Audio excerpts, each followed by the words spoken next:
Alright guys, Jameson and Alex here. Today we're going to be talking about the Travel Domain Cleric from Valda's Spire of Secrets. On the road again. There you go. So, if you're new to the channel or the subclass series, we're going to go through all the abilities gained in this subclass, and we're going to rate it based on its roleplay value, combat value, and overall class synergy, based on how the abilities gained improve on the base class abilities. That's right. Don't forget to like, comment, and subscribe to be entered in our D&D Beyond Players Bundle giveaway. Free stuff. And a huge thanks to our sponsors, Hit Point Press, for all of the awesome content they have. Make sure you check them out. The Humblewood stuff, they have the Big Bad stuff, they have their animated spell cards, they have tons of stuff that they're always coming out and bringing out. They also help other Kickstarters run, which have been cool as well, like Seeds of Decay that's recently just finished up. So make sure you check all of their stuff out. They're always coming out with new stuff. Them sponsoring us helps us do more of this kind of stuff and do more giveaways and things like that. So Support them, supports us. It's like the circle of fun. There you go. It's not circle of life. It's not that drastic. So we're just calling it the circle of fun. We'll just stick at that. Yeah. That being said, Alex, Travel Cleric, what are we getting here? You know we're getting some free spells because we're clerics and we need spells. We're just absolutely tortured, don't have access to spells, being able to switch our spells every day. It's a sore subject with my DM. Anyway, but not only that, but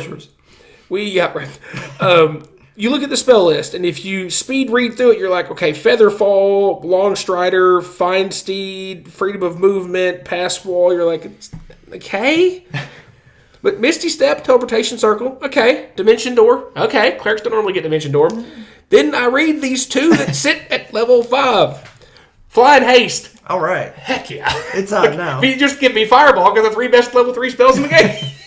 That's up there. So, yeah. But again, if you think about the fact it's Travel Cleric, all of those make perfect sense because they're all about movement, doing things quicker, faster, more efficiently, which is what the whole subclass is built around. Yep. Also, starting off at your first level, you get Well-Traveled. You gain proficiency with 4 finesse or ranged weapons of your choice. Additionally, you learn 2 languages of your choice. I like that because you get RP and combat in one ability. Also at level 1, you get Jaunt. You can use your bonus action to move 10 feet without provoking opportunity attacks. You can use this feature a number of times equal to your Wisdom modifier, regaining all uses on a long rest. So, another disengage, basically. Basically disengage, yeah, pretty much.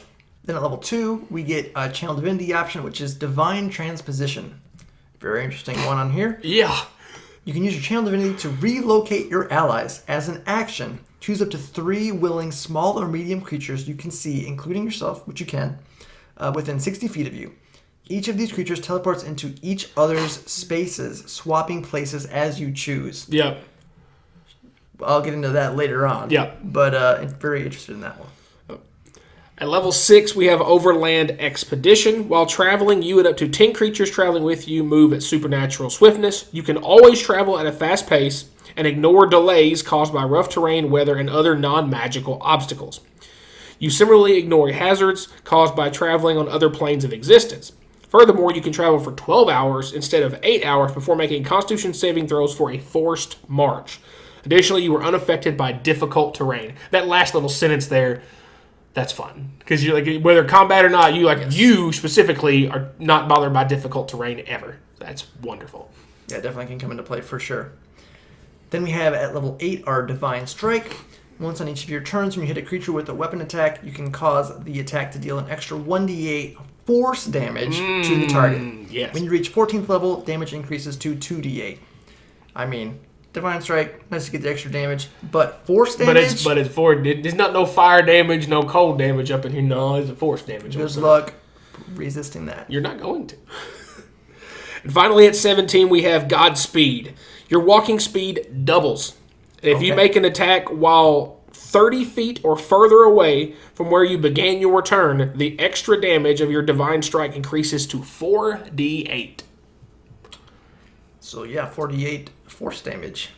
That's a thing. And I will, because we'll cover everything more in detail, get to the combat section, but I will emphasize again the fact that you have a disengage that gives you 10 bonus speed, 10 extra movement that doesn't require opportunity attacks, and you get proficiency with 4 finesse or ranged weapons. Yes. And double speed. And if you play like a tabaxi or something, you could be zipping. Absolutely. You like to move Let's it, just move say it. that 4d8, you'll be able to get pretty much every turn pretty easily. Yep. As long as there's enough space for you to move around in, pretty Maybe much. just run in circles It's like, around the edge of the battlefield. yeah. But yes, anyways. Get your laps in. That being said, those are all the abilities gained in the subclass. So we'll move on to the rating portion. First up is the roleplay value asterisk, as always. Talking about roleplay value, we're talking about interacting with the world around you, interacting with NPCs, non-combat scenarios, avoiding combat, basically things outside the initiative order. Not talking about your class fantasy, history, lore, background that's on you as a player. We can't rate you, but we can rate the abilities gained in the subclass and how they improve your potential in those roleplay scenarios. Whew. I always feel like out of breath when I finish that, like every time. Figured the lung capacity would built up by now. You would think, just, So, looking at the abilities on here, in the roleplay department, you have a very solid spell list on here. Yep. For sure. All of the movement stuff can definitely come into play, especially in the exploration side of roleplay. Maybe not the social, but it comes to exploring. And speaking of the exploring side, that travel pace thing can definitely come into speed. Especially, well, I say especially, very dependent on your campaign. Yep. If you're in an urban environment, not the most important thing. If the whole campaign is taking place in one area, that's going to be worthless. It's going to hurt. You know, the campaign takes place over an entire continent or something where you're traveling a lot. Mm-hmm. That's going to be huge. Gonna love that. Especially if your DM is pressing you for time, which I love to do in our campaigns. Is put that fire under them. Like, oh, if you're not doing something now, then the bad guys are doing something. If you're just sitting around, so if you have a way to give them ways to take advantage of that, definitely would suggest that as a DM. Side note. All that being said, the bonus languages are nice. 2 extra languages, always take that one. And then, of course, extra movement just in general tends to be good in exploration. Just getting that, even if that 10-foot extra movement as a bonus action, just to maybe get somewhere or catch someone really quickly and maybe a social interaction, a chase or something, could be the difference between making it or not. Though it can be a little bit more on the niche side. Because maybe that's how you avoid a full-on combat is if you've got a spy that you've caught, you're catching him. Right. If he's not magical, you catching him. And the other thing, too, is even your channel divinity could be used in a roleplay scenario if, you're trying to swap places with somebody, maybe... Freak somebody out easily, very least. You get someone who can climb up on a ledge and you swap places with them, or you can do some shenanigans for sure that can make some wild stuff happen. Yeah, like exploration is like, all right, I can fly. You can't fly and you can't climb for crap, so... I'm going to fly up here, then I'm going to swap places with you and fly myself back up here. Yeah, right. There's some weird stuff you can do for sure. So definitely very interesting. Roleplay rating, we went it up with a 4 out of 5. Yep. So it's a little bit more on the niche side, maybe? It's a lot of movement stuff. Yeah. But it can be very impactful, even if it is based on your campaign setting. It can be more or less impactful, but in general, I would say for most campaign settings, it's going to be pretty impactful. Yeah, absolutely. On to the combat side of things. There's really 2 distinct bits here for me, what you get out of combat. There is the supporty stuff, and then there's the offensive stuff. The offensive stuff is not much, but it's very specific in the fact that you're getting access to ranged weapons, and 4 of them for that matter. So this is a opportunity to really build like a dex-based cleric, because you can be back there with a longbow, crossbow, making sure you get your 1 weapon attack in for a bunch of extra force damage. You don't have to worry about cantrips, because as somebody who in our main campaign plays cleric, you do not have a single access to a on-hit cantrip. Everything's a save. And it's either a dex save or wisdom save for your 2 most common cantrips you would pick as a cleric. Well, when you get to higher level stuff, everything they're going to save freaking everything, and cantrips are all or nothing damage. So you're like, it's if you're cantrip because you're low on spells, or you're trying to maybe save spells early to be able to heal because you're a cleric, wait for people to take some damage so you can do that. You're like, turn. This gives you an option to like, all right, pull out the crossbow or the the longbow, whatever, and drop some serious force damage on stuff. And emphasize, like Jameson said, good luck resisting it, because it's that and psychic damage are the 2 least resisted damage types in the game. Which is if you do a tier list of damage types, that there's 1A and 1B, just because nothing resists them. So it's a great damage type to have. And of course, with the Godspeed Capstone, it is at 17, but that Divine Strike goes up to 4d8 force damage when you're popping somebody with your ranged or finesse weapon. We emphasize with that. On to the more support side of things, you being able to help for yourself, you're getting around difficult terrain. Amazing. You're probably not going to use your Channel Divinity in combat, but if you really saw an opportunity where you could, you can. I mean, you could definitely, let's just say you've got a sorcerer back here in the back, and he's about to be swarmed by stuff, and you got a barbarian that's over here. He's like, swap. I have to say, side note here, I don't think Alex is going to really get this at all, but when I think of this Channel Divinity, there's one thing that comes to mind, which is Sasuke when he gets the Rinnegan in Naruto, which he just heard another language. Yeah. When I said that. When you said the word Naruto, I was like, okay, I know what that is at least. Yeah. When he gets because eventually, spoiler, one of the main characters gets an ability to swap places with someone else. Yeah. So he'll attack and then swap places with Naruto so they can do some crazy shenanigans. Yeah. You can do that with this, but with a whole party, not just one other person. But it does take your action, so there's yes. And then finally, of course, with the actual spell, let's kind of went in reverse order with this a little bit, but that's okay. Misty Step, Dimension Door gives you some extra movement, burst movement to really get across. Besides the fact that you can already run, move extra, you can really just get after something if you really needed to. But Fly Haste, specifically Haste, arguably the best buff spell in the game that you can cast multiple times. The only ones that are going to be better are going to be 7th level and above spells, really. Because you could give this to yourself, give it to somebody else, and it's a great thing to have that you, as a cleric, you just don't get access to otherwise.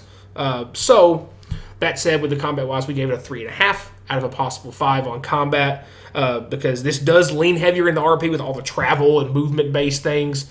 But it does give you a couple very specific things. So the movement still helps you in combat. Getting access to force damage is good for your Divine Strike because it's the best damage type in the game.